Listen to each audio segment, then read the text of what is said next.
Hey, Vienna. Hey there. What you doing? We are digging up a plot for my rose. Okay, so what was there before? Like a lot of giant spiders. And brick, yeah, Brick, yeah. in between. And giant brown spiders. We have no idea which kind. Yeah, and he needs to not be in there because he shouldn't be licking that off. We have powdered it down because there were so many earwigs, and you can still see some of them trying to escape up on the wall. But there were so many earwigs and spiders, and huge spiders in there with earwigs in between the rocks, that we put down diatomaceous earth. And I'll show you that, and that's something you can put around your vegetables and stuff, long as you let it get well watered in. And then we got bug and slug killer, which is pretty good with addressing earwigs. And sorry, I better hold that down. Okay.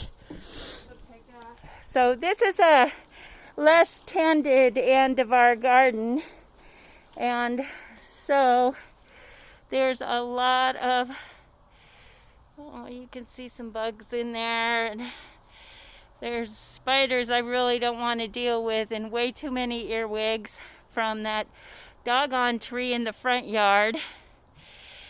And so slowly but surely we're trying to get rid of all of them, but it was so, and we're both wearing masks too, because diatomaceous earth is pretty harmless to us, except we really don't want to eat it, or not eat it, breathe it, because it's technically little bits of glass, fine little bits of glass that go into the air, and that does in a lot of these little insects.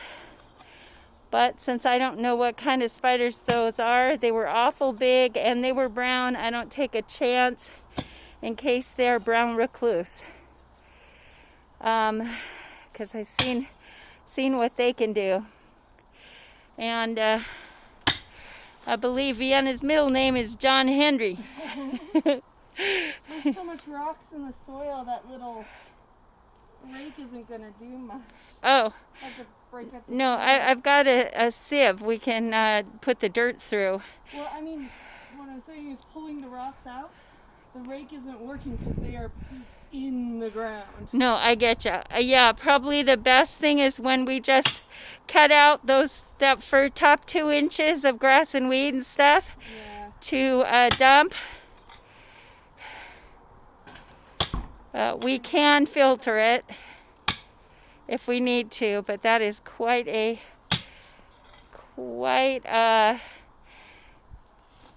grass grouping full of, and I can't believe, because those bricks were on top of this. Yeah.